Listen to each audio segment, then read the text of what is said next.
ሰላም ጤና ይስጥልን ተመልካቾቻችን ከኢሳት ነጻ የህዝብ ሚዲያ የመጋቢት 5 የምሳ ሰዓት ዜናዎቻችን ተጀምረዋል ከዜናዎቹ ጋር ሙሉቀን ሰለሞን ነኝ ወደ ቀዳሚ ዜና እንሻገር የአፍሪካ ኢኮኖሚክ ኮሚሽን ያዘጋጀው 57ኛው አህጉራዊ የኢኮኖሚ ልማት የገንዘብና የፕላን ሚኒስትሮች ጉባኤ በባለሙያዎች ደረጃ በአዲስ አበባ እየተካሄደ ይገኛል የአፍሪካን ነጻ የንግድ ቀጠና ስምምነት ተግባራ ማፈጠን አፈጻጸሙን የሚያልቁ ስትራቴጂካዊ እርምጃዎችን መቀየስ የጉባኤው መሪ ሐሳብ መሆኑን ተዘግቧል በጉባኤው የአፍሪካ ሀገራት የኢኮኖሚ ፋይናንስና ፕላን ባለሙያዎች በተለያዩ አጀንዳዎች ላይ የመከሩ ይገኛል ከዚህም በላይ የአፍሪካ ነጻ ንግድ ቀጠና ተግባራ የውይይቱ ዋነኛ አጀንዳ ነው ባለፉት ቀናት በጉባኤው በነበረው ውይይት አህጉራዊ ነጻ የንግድ ቀጠና ስምምነት ስኬታማ ለማድረግ የአፍሪካ ሀገራት የግሉ ዘርፍና ሌሎች የዘርፉ ተዋናያን በቁርጠኝነት ሊሰሩ እንደሚገባ ተነስቷል የገንዘብ ሚኒስትር ዴኤታ ሰመሪታ ሰዋሰው በጉባኤው ላይ ባደረጉት ንግግር ኢትዮጵያ ለአፍሪካ አህጉራዊ ነጻ ንግድ ቀጠና ስምምነት ተግባራ በቁርጠኝነት እየሰራች እንደምትገኝ ገልጿል የስምምነቱ ተግባራ ለማፋጠን የጋራ ጥረት ትብብርና ቁርጠኝነት እንደሚጠይቅም አመልክተዋል ዲጂታላይዜሽን የምግብ ዋስትናና የኢነርጂ ትራንስፎርሜሽን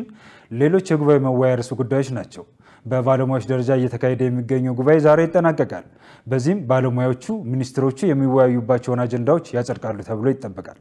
ጉባኤው በሚኒስትሮች ደረጃ መጋቢት 8 እና 9 ቀን 2017 ዓ.ም የሚካሄድ ሲሆን በጉባኤው መሪ ሐሳብ ላይ ከፍተኛ የፖሊሲ ምክር ያደርጋሉ በተጨማሪም ከጉባኤው ጋር የተጎዳኙ የተለያዩ ሁነቶች መጋቢት 6 እና 7 ቀን 2017 ዓ.ም እንደሚደረጉ ኢዚያ ከተባበሩት መንግስታት አፍሪካ ኢኮኖሚክ ኮሚሽን ወይም ኢሲያ ያገኘው መረጃ ያመለክታል መንግስት ዓለም አቀፍ ደረጃቸውን የጠበቁ ተቋማት ለመፍጠር እየሰራ ይገኛል ተባለ የስራና ክህሎት ሚኒስትር የቴክኒክና ሙያ ዘርፍ ሚኒስትር ዴኤታ ተሻለ በረቻ ይህንን የገለጹት የስራና ክህሎት ሚኒስትር ከኢትዮጵያ ደረጃዎች ኢንስቲትዩትና ከኢትዮጵያ አርቲፊሻል ኢንተለጀንስ ኢንስቲትዩት ጋር በመተባበር አይሶ 21001 2018 ለመተግበርና የሙያ ብቃትን ምዘናና ሰርቲፊኬሽን ስርዓት አውቶሜት ለማድረግ የሚያስችል የአቅም ግንባታ ስልጠና የሚሰጥበት መድረክ ላይ ነው በስልጠናው ላይ ከሁሉም ክልሎች የተውጣጡ የብቃት ምዘና ማረጋገጫ ማዕከላትና የቴክኒክና ሙያ ስልጠና ኮሌጆች ኃላፊዎች ተሳትፈዋል ሚኒስትር ዴኤታው በዚህ ወቅት መስሪያ ቤቱ ባለፉት 2 ዓመታት የጥራት ስራ አመራር ስርዓት ለመተግበር ባከናወነው ስራ ውጤት መገኘቱን አመልክተው ዓለም አቀፍ ደረጃቸውን የጠበቁ ተቋማትን ለመፍጠር በትኩረት እየተሰራ መሆኑንም ገልጸዋል በዚህም ለሌሎች ምሳሌ መሆን የሚችሉ ተቋማት መፈጠራቸውንና አዳዲሶቹ ተቋማት ከቀድሞዎቹ ልምድ በመውሰድ ራሳቸውን የማሻሻል ተግባር እያከናወኑ ይገኛሉ ብለዋል ሲል ከሚኒስትሩ ያገኘነው መረጃ ያመለክታል የዩኒቨርሲቲ የቦርድ አመራሮች ለከፍተኛ ትምህርት ተቋማት የለውጥና የሪፎርም ስራ ውጤታማነት ኃላፊነታቸውን መወጣት ይገባቸዋል ተባለ የዩኒቨርሲቲ ስራ አመራር ቦርድ አባላት የምክክር መድረክ እየተካሄደ ይገኛል የትምህርት ሚኒስትር ፕሮፌሰር ብርሃኑ ነጋ በመድረኩ ላይ እንዳሉት የቦርድ አባላት በከፍተኛ ትምህርት ዘርፍ እየተወሰዱ ያሉ የሪፎርም እርምጃዎች የታለመላቸውን ግብ እንዲመቱ የሚጠበቅባቸውን ኃላፊነት በላቀ ሁኔታ መፈጸም ይገባቸዋል የትምህርት ሚኒስትር የከፍተኛ ትምህርት ልማት ዘርፍ ሚኒስትር ዴኤታ አቶ ኮራጡሽኔ በበኩላቸው አመራሮቹ የትምህርቱን ዘርፍ በመለወጥ ፍትሃዊና ጥራት ያለው ትምህርት ለማረጋገጥ ልዩ ትኩረት ሰጥተው መስራት እንዳለባቸው አመልክተዋል በምክክር መድረኩ ላይ የዩኒቨርሲቲ አመራሮች ምልመላ መረጣና ምደባ የከፍተኛ ትምህርት ረቂቅ አዋጅ እንዲሁም የዩኒቨርሲቲ ተማሪዎች ነፃ የማህበረሰብ አገልግሎት ረቂቅ ሰነድ ቀርበው ውይይት ተደርጎባቸዋል የህግ ማቀፎቹ የከፍተኛ ትምህርት ልማት ዘርፍ እየተተገበሩ ያሉ ሪፎርሞች የሚካሄዱበትን አቅጣጫ ህጋዊ መሰረት ለማስያዝ ያለሙ መሆናቸውን ከሚኒስትሩ የተገኘው መረጃ ያመለክታል መቀመጫቸውን በኢትዮጵያ ያደረጉ ኤምባሲዎችና የአውሮፓ ህብረት በሰሜን ኢትዮጵያ ያለውን ውጥረት በተመለከተ የጋራ መግለጫ ወጡ በመግለጫቸው በሰሜኑ ያሉት ለውጦችና ሁኔታዎችን በዚህም እየተባባሰ በትኩረት እየተከታተሉ እንደሚገኙ በወጡት መግለጫ አሳውቀዋል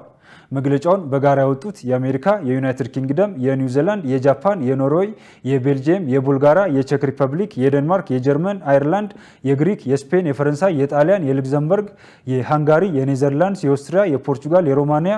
የስሎቬኒያ የፊንላንድ የስዊድን ኤምባሲዎችና የአውሮፓ ህብረት ልዑክ በኢትዮጵያ ሲሆኑ በመግለጫቸውም በሰሜን ኢትዮጵያ እየተከሰቱ ያሉትን ሁኔታዎችን እና እየተባባሰ ያለውን ውጥረት በትኩረት እየተከታተሉ እንደሚገኙ ገልጸዋል አያይዘውም እንደ አውሮፓውያን አቆጣጠር ህዳር 2022 በፕሪቶሪያ በተፈረመው የግጭት ማቆም ስምምነት ተፈጻሚነትም ሙሉ ድጋፋችንን እንደምንሰጥ ደግመን አጽንኦት እንሰጣለን ብለዋል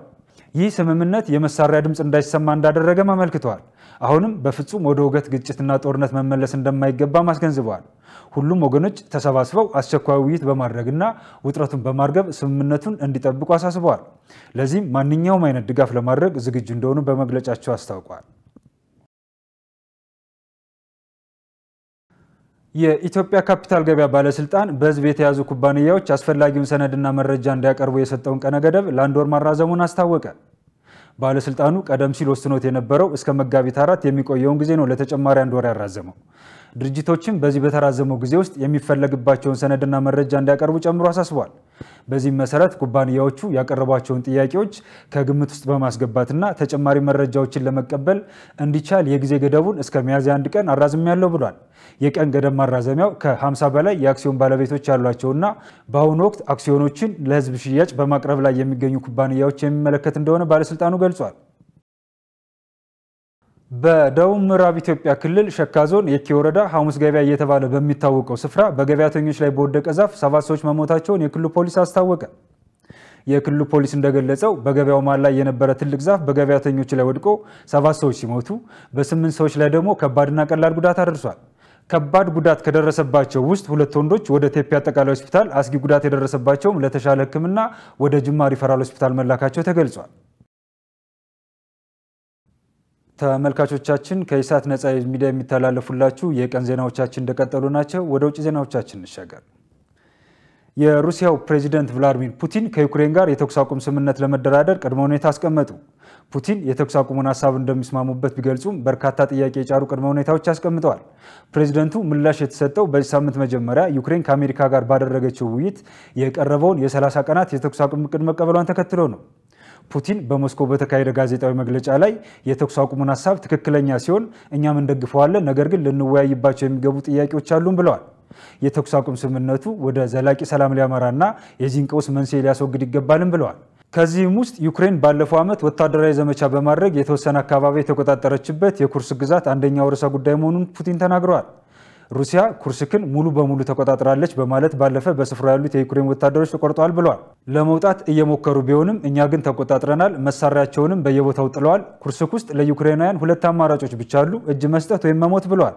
የፑቲንን አስተያየት ተከትሎ በዋይት ሃውስ ንግግር ያደረጉት ፕሬዝዳንት ዶናልድ ትራምፕ በበኩላቸው ከሩሲያው መሪ ጋር ለመገናኘት እንደሚፈልጉና ለ30 ቀናቱ የሰላም ስምምነት ሩሲያ ትክክለኛውን ነገር ታደርጋለች የሚል እምነት እንዳላቸው ተናግረዋል።